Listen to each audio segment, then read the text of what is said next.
All right. Thank you for coming, and thank you, Todd. This place is such a peaceful place and such a great resource to come and learn about plants. I just wanted to say a few words of gratitude to Todd and the people of North Dakota for supporting this. It's the type of program that, you can't point to it feeding people. It's not like growing celery or whatever, but for me, it's so much more fun. And it's such an important psychological part of life, gardening and things like that. So I'm glad we have this resource here. And not to mention all of the varieties of trees and shrubs that have been released by NDSU over the years. I'm not sure if I'm going to hold this the whole time or not. I guess I will. So I could. Do you think it'll still hear me? It's pointing in the wrong direction. I'm just going to hold it. That's all right. For us as a nursery, we use that as a selling point. This is an NDSU variety, for instance, the prairie stature oak and things like that, because it was bred and selected right here in North Dakota. And that addresses the two main challenges that we have around here for growing things. The two main challenges are the brutal winters that we must endure and our plants must endure, and the soil. The fact that, in general, the soil in these regions is alkaline. It's a high pH, which is the opposite of acid. And they are able, with a pH here on the farm of 7.8 to 8.2, that's high, and we're the same over there in northwestern Minnesota. Until you get over to Bagley, Bemidji, where there's pine trees, they have more acid soil there. But I have the same high pH soil that you do. And he's up out of the valley, so this isn't that black gumbo of the beet land of the Red River Valley. That adds additional challenges, unfortunately. But those are the two main challenges for a plant in this region: the brutal winters and the soil. And NDSU is trialing for those challenges. So if I'm going to talk about shrubs today, I'm talking about shrubs that can tolerate those conditions that will do well for those of us that live around here. A lot of this is thinly disguised marketing, because as he mentioned, I do happen to sell plants, and I got a box of last spring's catalogs here, so come and help yourself. This is a good resource because there's color pictures of every shrub that I sell and a description, and as well as a lot of other plants. Brief kind of sales pitch for my nursery is that the one thing we do different in terms of selling trees and shrubs is the bare root thing. You come to my nursery for a hydrangea in the spring, and I'm going to try and sell you a dead-looking stick with no dirt on the roots. And from a refrigerated building. I heard you talking earlier. He doesn't recognize me without my winter coat on, because when he comes to the nursery, I'm locked in the refrigerator. It's a dirt floor building, smells like an old potato shed, and it's filled with dead-looking trees and shrubs. Bare root just seems to work better. There's less stress to the plant, in my opinion, because they're completely dormant when you plant them. You do need to learn my propaganda about how to take care of a bare root shrub and tree and get it planted. There's a reason why Menards and Lowe's don't sell bare root plants, and because there's some basic education for you about how to take care of it before you get it in the ground and how to plant it. But having said that, it's ultimately easier. There's less care to get it established, and the bottom line is they just seem to take hold better in most cases. Now, I guess just various things that I wanted to talk to you about today. Shrubs is the general topic. Feel free to raise your hand, because we can't cover the whole topic, but there's shrubs for your around your home, what we call foundation plantings. And the other very common use for a shrub for a homeowner is a screen for the neighbors. Very common. So I kind of wanted to talk about that a little bit. In regards to this, the evergreen thing. So there's different types of evergreen shrubs. By far the most common for use by a homeowner is arborvitae, which are most of these that you see behind me here, that tall one right on the corner. The cemetery trees with those tall, narrow arborvitaes. And they are kind of falling out of fashion for use up by your home. And I think it must go in cycles because the reason that homeowners don't use them as often now is because they have had to pull out the overgrown ones that were planted by their grandparents. And I have different motivations. When you come to the nursery and ask me what shrubs to plant by your house, I almost never recommend arborvitae anymore. My motivations are a little different. It's because I can't sell them bare root. They have to be in a pot, so my profit margin isn't as good. But also there's higher risk for you.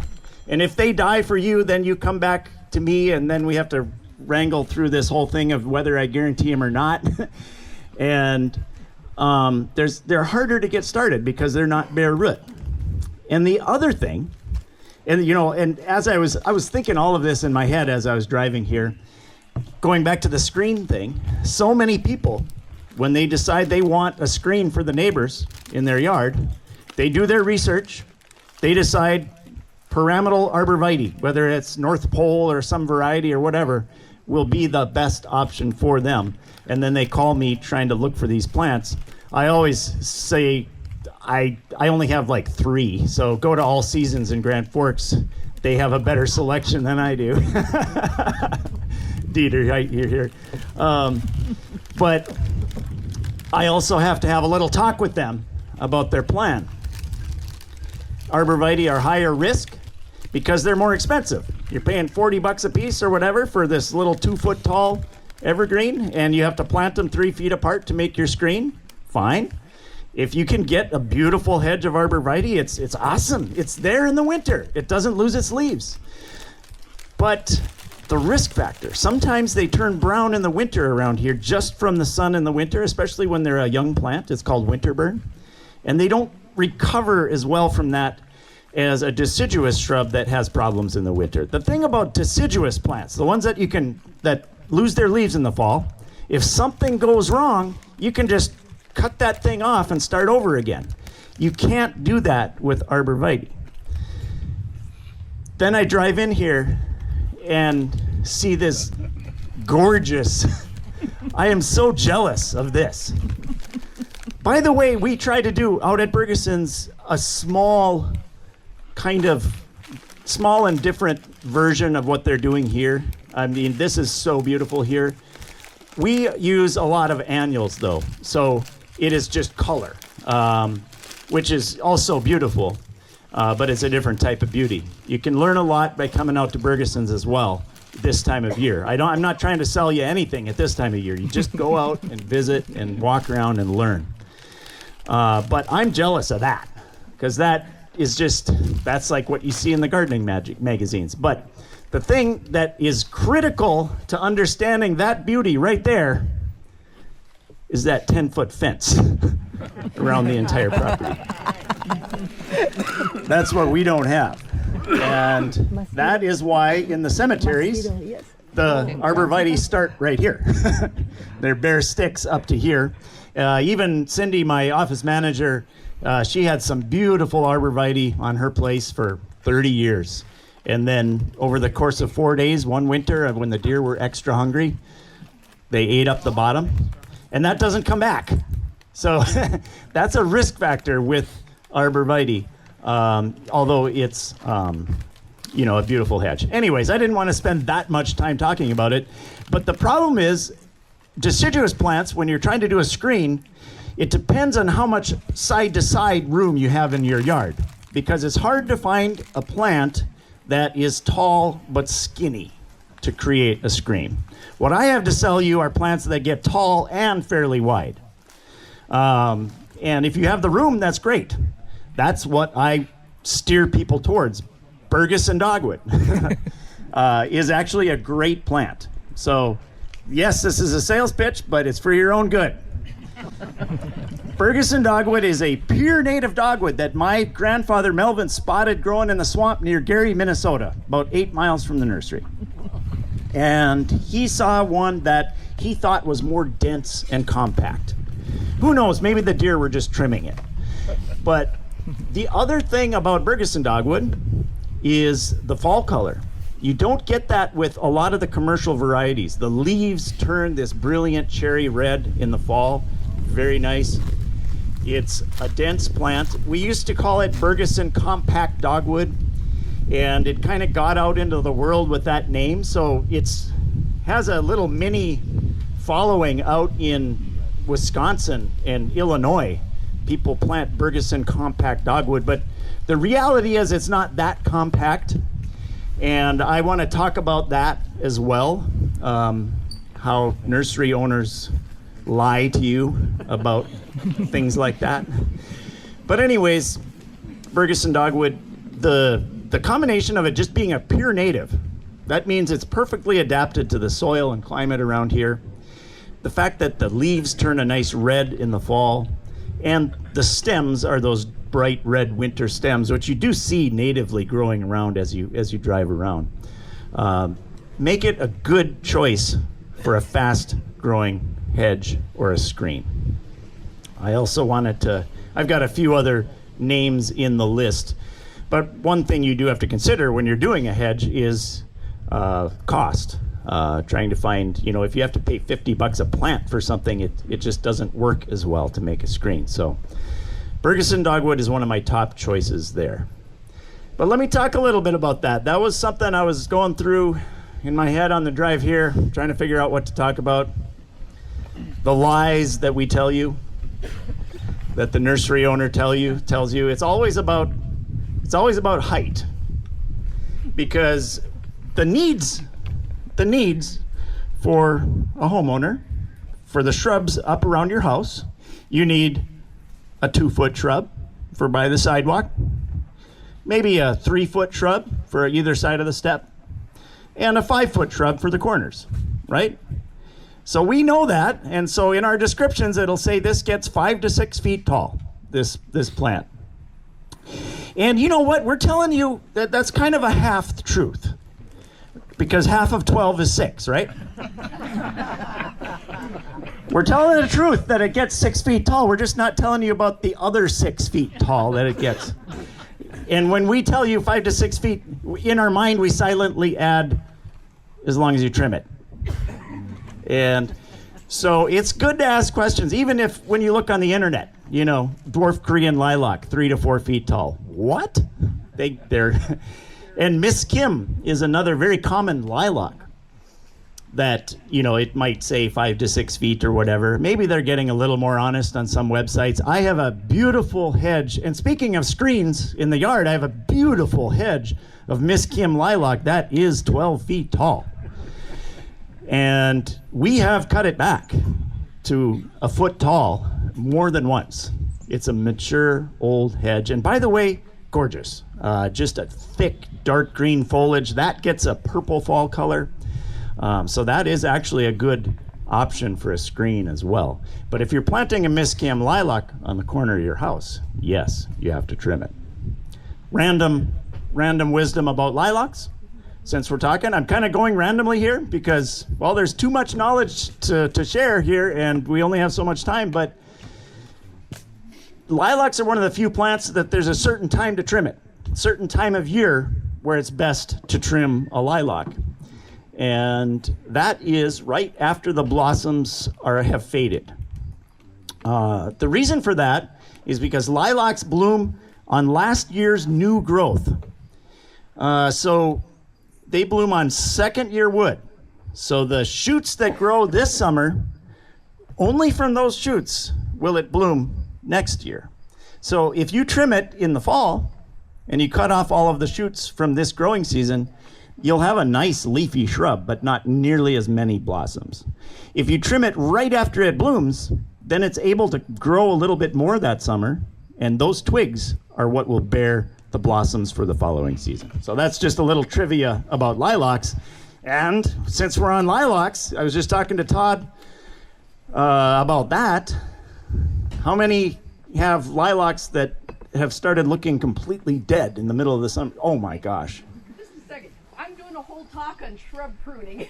Okay. Feel my thunder. I am so sorry. There is a talk later on shrub pruning, and she's going to tell you. Yeah, okay. What I tell people like 100. Yes, okay.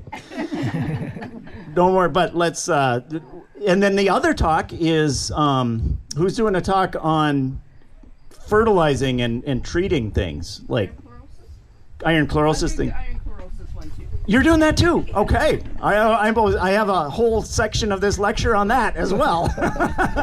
But I want to learn from you because that whole iron chlorosis thing, that's when your plant looks yellow and unhealthy when it's not supposed to be yellow and unhealthy, and it's directly related to the soil that we have around here, like the maple trees you see in Fargo that are just half dead and yellow.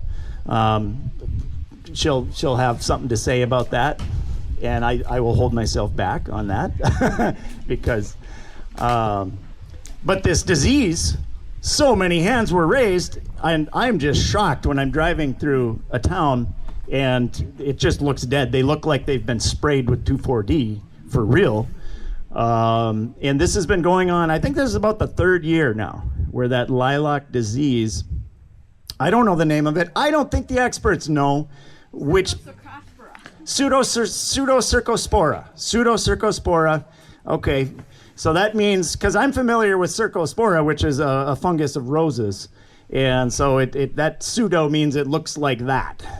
So that means it's a fungus, right? I better ask you, because I don't know, but I don't think they really know either, because you read about on the websites and they're like, well, it'll come back, and they do, so it looks completely dead, but the stems are still alive, and they're able to leaf out. Many people have stories of them blooming in the fall because they're trying to push out new growth, and then they kind of repeat their cycle. They think they've gone through a winter, but I'm concerned. The fact that it's coming back year after year, the fact that old-fashioned lilac hedges were fine for decades, since the beginning of time, this has not happened, and now it's happening. If it happened one year, fine. You think, okay, the conditions were just right for that fungus to spread, right?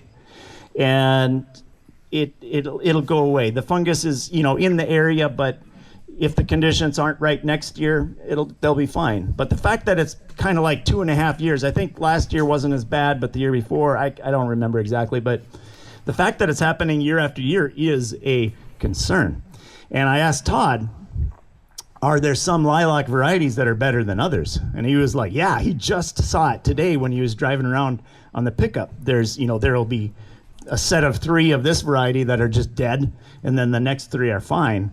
So I believe that this might herald the end of the old-fashioned common lilac hedge if this happens year after year. We are going to have to find resistant varieties, and there will be some. But it happens over and over again with plants that if you overplant the same exact type whatever, I'm not blaming people for doing that with lilacs, but something comes along, and then you have to find a resistant variety. It happened even with impatiens.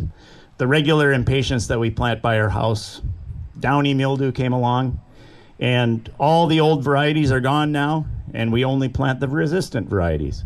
And the next tour is the tour of alternatives to ash, because ash was like the only tree that people would plant in North Dakota.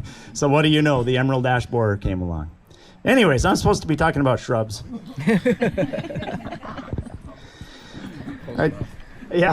Talked about the lies. And in my mind as I was driving here, trying to think about, I'll just talk about a few of my favorites. And what do you know? I come here, one of my favorites, Dakota Sunspot Potentilla, an NDSU variety. And there it is right over by the building, those yellow flowered shrubs there. Potentilla can get a bad rap because after years, they they get a little woody looking, and so people maybe developed kind of an aversion to potentilla sometimes. But that one, Dakota Sunspot, is just so nicely shaped, and it gives you so much color for a long period of time in the summer that it's one of my favorite smaller shrubs. And it is smaller than most potentilla too. So now, after I told you about the lies, I every time I start telling you how big something gets, I hear that in my mind. But it's about a 3 foot by 3 foot shrub. And then also on that topic, I was going to talk about spirea. Spirea are a very valuable family of shrubs because when someone comes to me for a design around their house, it's all about height. You know, how tall do you want this one here? That's like the first criteria, is how big do you want it to get? And the nice thing about spirea, it's a large family of plants, and you can get them from 18 inches supposedly all the way up to a 7-foot bridal wreath type Renaissance spirea. So there's many different types of spirea. As I try to explain to people, some people have developed plant aversions to various things, basically plant trauma, I call it. The big ones are like daylilies, hostas, and sometimes spirea. When I am sitting down to do a landscape plan, as soon as I carefully kind of feel out my intuition about it, and then I like throw out that word daylily and see if their face changes. A lot of people are like, yeah, no, we've got daylilies. And it happens with spirea too. That's why I'm telling you this. It's like, oh, I've had those. And the aversion to spirea comes about from the little roundy moundy ones that they're the perfect size, on paper. But sometimes they get weird winter dieback, like half the thing will die back in the spring. And so they're not always satisfying as much as you think they will be. And then in regards to the size, often they do get a little bigger than we tell them. And in fact, if you were to Google Dakota Gold Charm spirea, which are those right there by that pine tree back there, it might say that they get 18 inches by 18 inches. So those are, after many, many years, they're going to get a little big. Yes, there it is. They get that tall. And this is 30 years. 30 years old, right. And then you might have something to say about, there's a potential for pruning them back and controlling their size that way. But anyways, the whole family of spirea is valuable. And some of the big ones that we do like, Tor spirea, T-O-R. That one is, we tell people 3 feet by 3 feet, and it does get a little bigger over time. But, you kind of think of it as the size of those Dakota Gold Charm. Cool thing about Tor, it's a white flowered one, but it has that nice, neat, rounded habit, and it gets a good fall color. The leaves can turn anywhere from purple to orange in the fall. Tor spirea is one of the nice ones. Fairy Queen is one of the only shrubs that does the 4 to 5 foot thing and actually stops at 4 to 5 feet. So Fairy Queen spirea, that's a little harder to find on the market. Bergeson Nursery, 3 miles south, 5 miles east of Fertile, Minnesota. Sometimes carries them. Grefsheim spirea is another really nice shrub. Grefsheim, Grefsheim. That is kind of in that 6 foot range. So it's for the corners of your house. It blooms white in the early spring, similar to what we call the bridal wreath type. But it's a little different. It's not so archy. It's fine textured leaves, blue-green leaves. That's a nice spirea.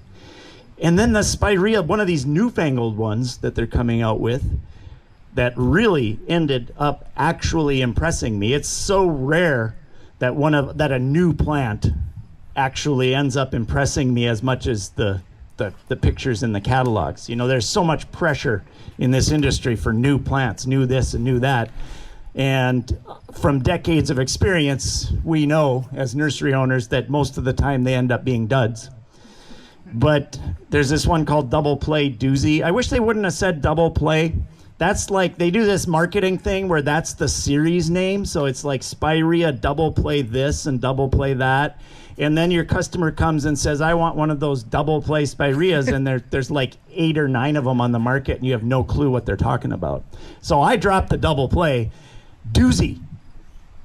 The first reblooming roundy moundy Spirea, pink flowers. And it actually reblooms. I have pictures of, it's blooming now. You know, most of those pink Spireas, they don't. They just bloom once in the spring and they're done. The doozy blooms now. The spring emerging foliage of it is brilliant red. So it's kind of like red fall color on the foliage, except when it's just emerging in the spring. And it actually reblooms. Now, the Achilles heel, and this is for your topic as well, about the iron chlorosis. So I have noticed Spirea, including the tor that I mentioned, including the doozy, I have noticed them getting some iron chlorosis in my high pH soil. So you may have to learn how to prevent that with a little bit of fertilizer. So that's the Spirea talk, and now it's raining a little bit. I don't know, Todd, how long am I supposed to talk? All the way to 1:30? All right. Yes. On the Spirea little ones that get this tall, I cut them to the ground every year. Yes. And if you do, you get the most beautiful bushes. Thank you. He cuts Spirea. Joel Hilden. Yeah, that's right. Okay, yes, sorry. I didn't know that. I just blanked it out. This guy knows shrubs. This guy's from Park River, and he manages their bicycle walk, and for decades he has been planting trees and shrubs. So you need to talk to him because he knows a lot. And what he says is for that roundy moundy type of Spirea, and he cuts them to the ground every spring. So, that type of Spirea will bloom if you do that. And they gives them a beautiful shape. So that type, like the Dakota Gold Charm right over there, the little roundy moundy Spireas, you can cut them to the ground every spring. And now and that includes tor, by the way, even though that's a white flowered one. But the other white ones like Fairy Queen, Grefsheim, and Renaissance, they bloom on old growth. So if you were to do that, you would lose the spring bloom the next year. You can still do it to rejuvenate them when you want. So I was also going to talk a little bit about ninebark. Ninebark's not my favorite topic, but they're a big family of shrubs. And I think the whole reason ninebark are popular is because along came this one with maroon leaves called Diablo, maybe 20, 25 years ago. I don't remember. And we're so desperate for shrubs with colored leaves that, give you color all summer. Because before that, all we had was Sistena, which was purple leaf sand cherry. It was a shrub that had a really nice maroon color, but it was a terrible shrub because it was lanky and leggy, and half of it would die back in the winter. All sorts of problems. We don't even sell it anymore. Along came ninebarks, and that first one, Diablo, with rich maroon leaves, really catapulted ninebark into a place in our yards. Ninebark are a tough shrub. They grow well. They can handle dryness, handle drought. They're fast growing. And if you plant those colored leaf ones, they get you a colored leaf. Diablo was the first, but there's a ton of new varieties now. And they've been breeding those to be a little smaller as well. The problem with ninebark is that they're too big, they're too vigorous. You do have to trim them regularly to make them look like a neat shrub in many cases. That's one of those shrubs that will get, in some cases, 8 feet tall. The one thing I wanted to mention, the one variety, is that it's not only the maroon leaf ninebarks, they have some yellowy ones as well. Even when I was a kid, there was Dart's Gold, which is kind of that chartreuse yellow foliage, and Nugget. And I just wanted to mention, as one of my personal favorites for the right situation, Nugget ninebark. It's the biggest of them all. So for going back to that situation where you're trying to screen out the neighbors, if for whatever reason you don't want the Bergeson dogwood, or you want something that's even more robust and vigorous growing, Nugget 9-bark, because I've got a lot of different 9-barks in my yard, and that one it's just the biggest, and it always has a nice shape, a nice rounded shape, but we're talking 12 feet by 12 feet. We're talking huge. So yeah, Nugget 9-bark, but just nice, just nicely shaped. I don't know how else to say it. And that has that lighter kind of a yellowy chartreuse leaf to it. Some of these newer ones, they've been breeding them. They are a little smaller, but maybe you still have to trim them. But there's some called like Sweet Cherry Tea, which is a maroon leafed, smaller leafed one that's easier to trim. So 9-barks are good. Now, how many people have had problems with 9-bark getting mildew on the foliage? Has anybody? So we've got a few. That's the one, possible problem with 9-barks, that white mildewy stuff on the leaves. Interestingly, at my farm, at Bergeson Nursery, it just never happens. So I can't judge one variety. They're trying to breed varieties that are better now, but I can't do any trialing because I just never get it. They just do fine for me. So that's just the one Achilles heel of 9-barks. And I wanted to mention that. Another, shifting the topic, another one of my personal favorite shrubs, and another good choice, I think, for the screen in your yard. It gets a little narrower than it does tall, so that helps. It's called Blizzard Mock Orange. And when I was a kid, we sold a mock orange called Minnesota Snowflake. Every year, that was what we sold when I was growing up. And as I was coming into, working with the nursery or whatever, I was planting our gardens, and I planted a Minnesota Snowflake and this new variety I was trying called Blizzard, about 20 feet apart in the same flower bed. And after 7 years, the Minnesota Snowflake should be hardy, has Minnesota right in the name. It had never bloomed. And the Blizzard had bloomed every single year. Every single year. The problem with mock oranges in general, you can't just buy any variety of mock orange because some of them just aren't as winter hardy for this climate. And Minnesota Snowflake is one of those. Even if it was surviving the stems, the flower buds were getting killed by the winter. So sometimes you'd get just a few blossoms under the snow line or whatever. But Blizzard, completely hardy. And that's what I like about it. And a plant that grows in more of upright habit, so let's say 5 to 6 feet wide and maybe 8 feet tall. Now they can mushroom out as they get bigger, but as a starting point, let's say semi-mature height, whatever, all those qualifiers, let's say 5 to 6 feet wide and about 8 to 10 feet tall. And having a hedge of that, when they're in full bloom, they're smothered with white blossoms that smell so good. That's why it's called mock orange, because it smells like the orange blossom smell. I think that would be a fantastic screen in someone's yard. So Blizzard Mock Orange is just one of my little personal favorite shrubs that I wanted to mention. Joe? Yes. Can you mention, I should have asked this at the beginning, does living in the country with strong winds affect the shrub you should consider? Oh, wow. This is a good question. I probably don't have a good answer, because does living in the country with strong winds affect the shrubs that you should? Oh no, we haven't talked about hydrangea. So it's 116. Anyways, that's relevant to your question, but wind, North Dakota wind.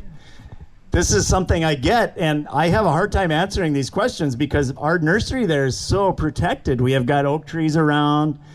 We can grow impatiens out in full sun because it's just sheltered. And that wind can be brutal. So a lot of my customers have that problem. And yes, it's probably something you should consider, but I don't have the database in my head of what shrubs might get more wind whipped, other than hydrangeas, which are a little bit, sensitive to that. Todd, did you guys drive by the hydrangea trials that they're doing? Yes? Cool. Now, what a great resource, because I was just running out of topics and in my head, and I had forgotten about hydrangea. I mean, that's one of my all-time favorite ways to add color in your yard or up by your house. I mean, you could say they're overplanted, but they're overplanted for a very, very good reason. They give you awesome beauty and color for the entire second half of the summer. Hydrangeas are just a fantastic plant. The reason she reminded me of it with that question is that hydrangea, somebody pointed this out to me, and it makes a lot of sense. If you look at the Latin root, hydra means water. They need consistent water. And you can just tell it. We have a lot of hydrangeas in the gardens at home, and you can tell when we're getting a dry spell, we haven't had a good rain in a while.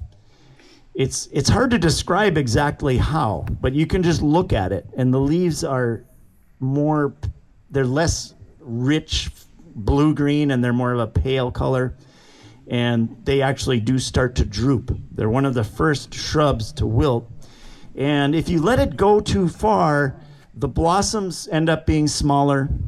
It'll have less blossoms and fewer leaves, and sometimes that color changing effect that some hydrangeas get, and we'll talk about that, you don't get the full duration of the blossom.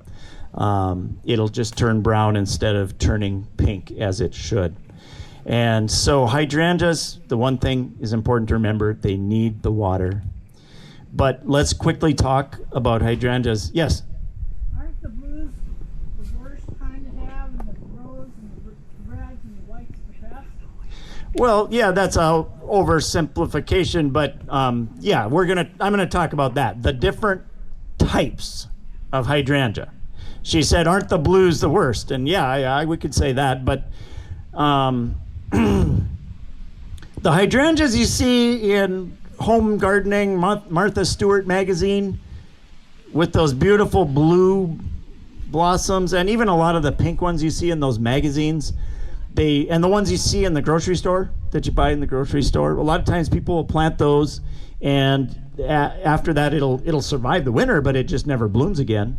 Those are not appropriate for this area for multiple reasons, not only the soil, but the climate, mostly the climate. So there are only two types of hydrangea that are, of course, Todd might disagree. Maybe they're researching other kinds, but there are only two main types of hydrangea that are good for this area.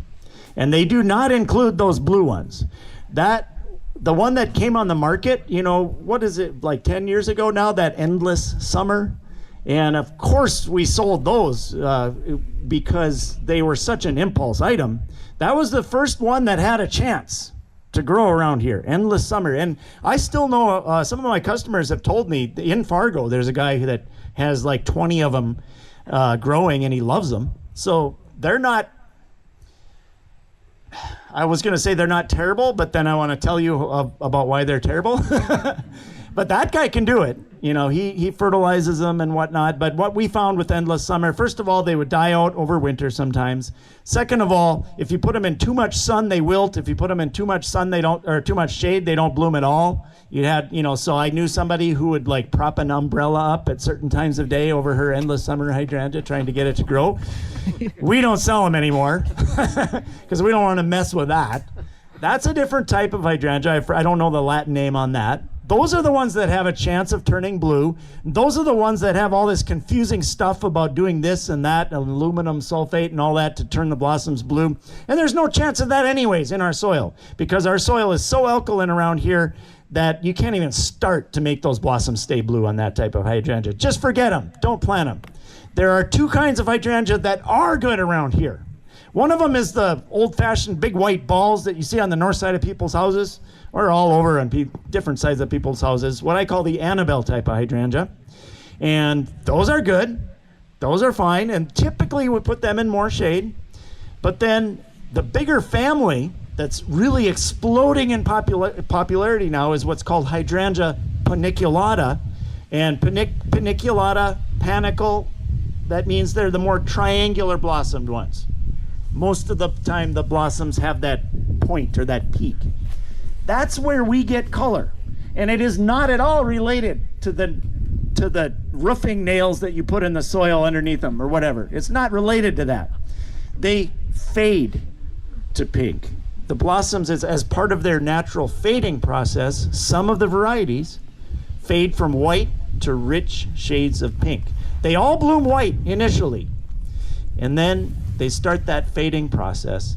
And that is where we can get some real beauty in our yards. The first one that was really gorgeous was vanilla strawberry, and that's still one of the best ones, but they're coming out with more and more. Well, really the first improved one was Limelight.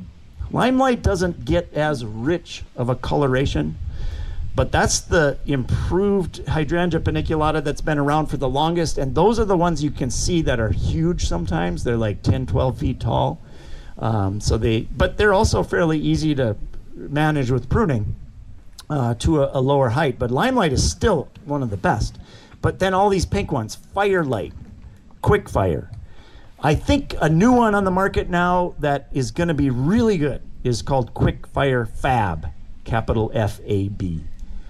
And then they're breeding some of the smaller ones. We have to evaluate to see how they're going to do. But the secret with hydrangea is never letting them dry out. And then they can also get some iron chlorosis problems in the soil around here, unfortunately. And so the yellowing of the leaves, you should see her talk about the iron chlorosis and how to treat it. It's critical about the different types of iron. You know, I was going to tell them about soy green, which is a farm fertilizer. I was just telling Todd about trying to get EDDHA iron, which is, you'll talk about that. Okay. I was trying to, there's a type of iron that's better for our alkaline soils around here, but in Minnesota, it wasn't legal. It was legal, but the paperwork, my companies just didn't sell it to me. And I was fighting and with my people and having them search up different things and call their salesmen, and we finally got it, and I was like, ordered 4 cases of that. I said, well, 2 cases, but I was going to change it to 4 because I can sell this stuff. And she calls me back and she says, she's at the show down in Minneapolis, and she says, our cost is $50 a bag for a 4-pound bag of this stuff. And I was just deflated. So I don't have a good answer right now for how to get that type of iron in Minnesota. We might have to drive over here to North Dakota to get it. But anyways, that is very valuable for things like that. Also, before you even plant your hydrangea, Minnesota bog peat is great stuff. It's acidic, it's organic matter, it's really good, but dig a super big hole and invest in peat to plant your hydrangea in almost pure peat. They love that stuff. So that's the other thing, you know, before you even start, you can give hydrangea a chance. That doesn't give you a chance when you're trying to plant an autumn blaze maple, by the way. People think, oh, I'll just dig an extra big hole and put some peat in there. You're not thinking, you know, because where are the roots on that thing, you know? I'm standing on them right here, and you did not dig a hole that big and put that much peat in. You would have had to have a semi-load full of peat to really make a difference on a maple tree. Joe, with the hydrangea, you have a chance. Where we get it, the peat? Where do we get the peat? Yeah, where can people buy it? I don't want to answer that question. Where can people get peat? That's kind of a complicated question. Okay, all right. They can get at Bergeson Nursery, yes, right? 3 miles south, 5 miles east of Minnesota, fertile Minnesota. It's I can't believe he didn't come up with that. Walk around. There are peat bogs in Minnesota. You can get the Dakota peat that you'll see that some places sell. It's all right. It's so dry in the bag that it's really hard to get wet. But once you get it wet, it should be fine. My peat is not Dakota peat anymore. I get it from peat, a place down. They get it down in Minnesota. They get it in central eastern Minnesota. And it's very acidic, which is great for mixing in the alkaline soils around here. But it wouldn't be practical for you to get from them because it's too far away. You got to get a semi-load. So you're either stuck coming to Bergeson Nursery, 3 miles south, 5 miles east of Fertile, Minnesota, Yes. or yes, getting yes, the Dakota yes. peat. Marketing. And it's, yeah, that's the whole thing. We want you to drive out there in the spring. The time to buy bare root plants is in the spring. And then the time to come and visit our flower gardens is in August and September, and you can still come. We haven't had a frost yet. I don't know about, is it tonight or tomorrow night? It's getting a little scary, but you can visit the gardens anytime. We don't guarantee to be open because we want to leave and we don't want to hire someone to sit there this time of year, but you can come anytime, come and visit. The flowers are actually very gorgeous right now. If we're there, we'll sell you some peat. And what else? Anything else I should talk about? I think it's time to wrap this up. Any questions before I wrap it up? Yes? You got a peat and repeat story? The peat and the repeat story. I don't know the story, but that's a good saying. Two guys are walking along, Pete and repeat. They crossed the bridge. Pete fell in. Who was left? Repeat. Two guys are walking along.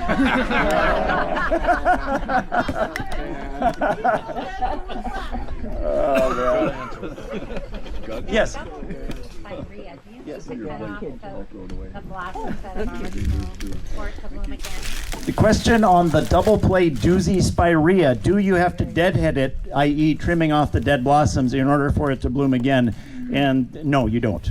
You may want to because they're unsightly and it looks like it's just fresh and new if you do, but you don't have to because it does not set seed. That's the secret to why it reblooms. Okay. Yep. Thank you.